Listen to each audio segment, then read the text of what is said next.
Hi friends, welcome to railway Guru Telugu. ఈ వీడియోలో మనం ఆర్ఆర్బీ గ్రూప్ డి 2024 నోటిఫికేషన్ సంబంధించి ఎగ్జామ్ డేట్స్ గురించి అలాగే ఇంపార్టెంట్ టాపిక్స్ గురించి మనం మాట్లాడుకోబోతున్నాం. వీడియో నచ్చితే లైక్ చేయండి. డౌట్స్ ఏమంటే కామెంట్ రూపంలో తెలియజేయండి. వీడియో నచ్చితే లైక్ చేయండి.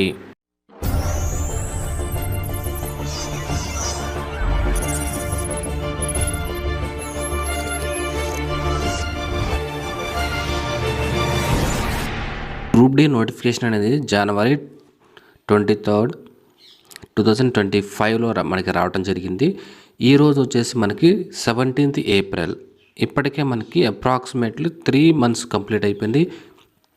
అప్పటి నుంచి ఇప్పటి వరకు మీరు ఎంతో కొంత చదువుతూ ఉండే ఉంటారు. అలాగే మనకి ఈ గ్రూప్ డికి సంబంధించి ఒక కేసు అయితే నడుస్తుంది కోర్టులో. ఆ కోర్టు హియరింగ్ అనేది 26th జూలై వరకు మనకి ఉండటం జరిగింది. సో ఈ 26th జూలై వరకు మధ్యలో ఎగ్జామ్ అనేది మనకి జరగదు. సో జూలై మంత్ ఎండింగ్ వరకు మనం తీసుకుంటే కనుక అప్పటి వరకు మీకు టైం అయితే ఉంటుంది. అలాగే మనకి ఎగ్జామ్ జరిగే ముందు మనకి ఇన్ఫర్మేషన్ అయితే ఇవ్వడం జరుగుతుంది. వెంటనే అయితే ఎగ్జామ్ అయితే పెట్టరు. సో ఆగస్టు 2nd వీక్ వరకు అయితే మనకి ఎగ్జామ్ అయితే జరగదు. సో ఈ టైం కనుక మనం తీసుకున్నట్లయితే అప్రాక్సిమేట్లీ మనకి ఒక 4 months టైం అయితే మనకి ఉంటుంది. ఈ ఉన్న టైం మనకి ఏదైతే ఉంటుందో ఈ 4 months మనం ఏ విధంగా వినియోగించుకోవాలి అని ఒక ప్లానింగ్, ఒక పద్ధతి ప్రకారం మనం చదివితే కనుక ఈ గ్రూప్ డి జాబ్ మీరు సాధించడం చాలా ఈజీ అవుతుంది. ఇంపార్టెంట్ టాపిక్స్ కనుక మనం చూసినట్లయితే ఇక్కడ చూడండి, మనకి టోటల్ 100 క్వశ్చన్స్ అయితే మనకి ఇవ్వడం జరుగుతుంది. అందులో general science 25 marks, maths 25 marks, అలాగే reasoning 30 marks, current affairs, general awareness 20 marks. ఓవరాల్గా 100 క్వశ్చన్స్ అయితే మనకు రావడం జరుగుతుంది. ఇందులో జనరల్ సైన్స్ 25 మార్క్స్ మనకి ఇవ్వడం జరుగుతుంది. మనకిచ్చిన నోటిఫికేషన్లో ఆ సిలబస్ కనుక మనం చూసినట్లయితే ఇక్కడ జనరల్ సైన్స్కి సంబంధించి సిబిఎస్ఈ అని చెప్పేసి ఇవ్వడం, up to 10th class CBSE syllabus అనే మనకి మెన్షన్ చేయడం జరిగింది. అంటే సెంట్రల్ సిలబస్. ఎన్సీఆర్టీ బుక్స్ ఏవైతే ఉంటాయో మనకి 7th నుండి తీసుకున్నట్టయితే 7 to 10th class science books. అందులో మనకి ఫిజిక్స్, కెమిస్ట్రీ, బయాలజీ 3 కూడా మిక్స్ అయి ఉంటాయి. సో మీరు ఈ సైన్స్కి సంబంధించిన ఎన్సీఆర్టీ బుక్స్ ఏవైతే ఉంటాయో 7th to 10th క్లాస్ ఈ బుక్స్ మీరు తీసుకుని ఆ బుక్స్ మీరు కంప్లీట్ చేయడానికి ప్రయత్నం చేయండి. ఎందుకంటే 80% క్వశ్చన్స్ మనకి 80% అప్రాక్సిమేట్లీ 80 to 90% మార్క్స్ అనేవి మనకి ఈ ఎన్సీఆర్టీ బుక్స్ నుండే మనకి కాన్సెప్టువల్గా బిట్స్ ఇవ్వటం జరుగుతుంది. కాబట్టి మీరు ఈ పాయింట్ మీరు అర్థం చేసుకోండి. కావాలంటే మీరు ప్రీవియస్గా ఇచ్చిన పేపర్స్లో ఉన్నటువంటి క్వశ్చన్స్ ఏవైతే ఉంటాయో వాటిని మీరు తీసి చూస్తే కనుక మీరు ప్రతి క్వశ్చన్ ఇందులో మనకి ఉంటుంది. కాబట్టి వీటిని మీరు ముందుగా చదవండి. ఆ తర్వాత రిమైనింగ్ వేరే ఇన్స్టిట్యూట్ బుక్స్ ఏవైతే ఉంటాయో అవి మీరు చదువుకోండి. మెయిన్గా ఇప్పుడే స్టార్ట్ చేస్తున్నారు అనుకున్నప్పుడు, లేదంటే మెయిన్ ఈ బుక్స్ అయితే ఎన్సీఆర్టీ బుక్స్ మీరు చదవండి.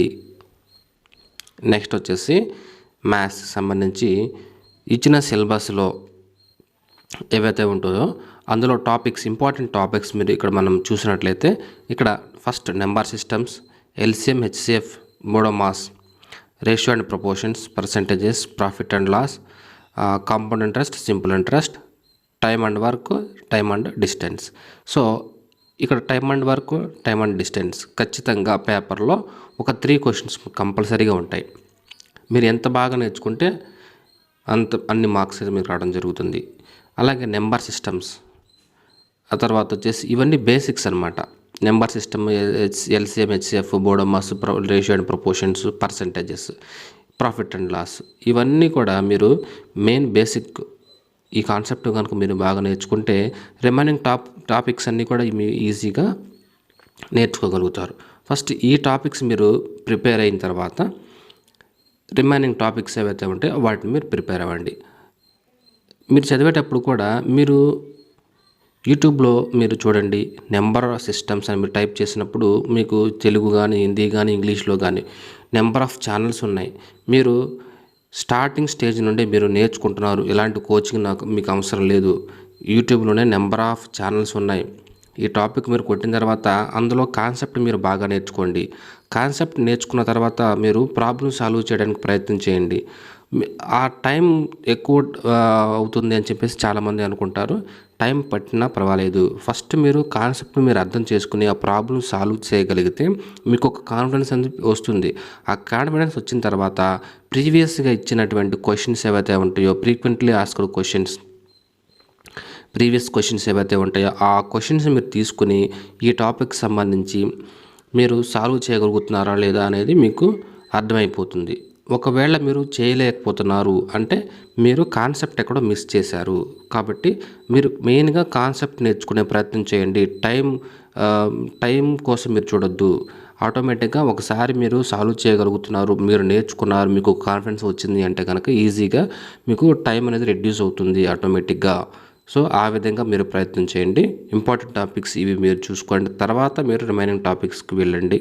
నెక్స్ట్ వచ్చేసి రీజనింగ్ మనకి 30 మార్క్స్‌కి అయితే ఇవ్వడం జరిగింది. ఉన్న అన్ని టాపిక్స్‌లో కల్లా రీజనింగ్‌కే మనకి ఎక్కువ మార్క్స్ ఇవ్వడం జరిగింది. ఇందులో కనుక మనం చూసినట్లయితే analogies, alphabetical and number series, coding, decoding, directions, Venn diagram, blood relations, calendar, syllogism, statement, argument, assumptions, DI and sufficiency. So, ఈ టాపిక్స్ మీరు ముందుగా ఎక్కువగా బాగా ప్రాక్టీస్ చేయండి. కాన్సెప్టువల్గా మీరు బాగా నేర్చుకుని ప్రాక్టీస్ చేయండి. ప్రీవియస్ క్వశ్చన్స్ మీరు ప్రాక్టీస్ చేయండి. నెక్స్ట్ వచ్చేసి కరెంట్ అఫైర్స్, జనరల్ అవేర్నెస్. ఇందులో మనకి 1 ఇయర్ కరెంట్ అఫైర్స్ మీరు ఖచ్చితంగా మీరు చదవాలి. అందులో స్పోర్ట్స్, కల్చర్, ఎకనామిక్స్, పర్సనాలిటీస్, ఇవన్నీ కూడా మీకు అందులోనే వస్తాయి. సో, ఈ కరెంట్ అఫైర్స్ నుండి మనకి ఒక 4 to 5 మార్క్స్ మనకి రావడం జరుగుతుంది.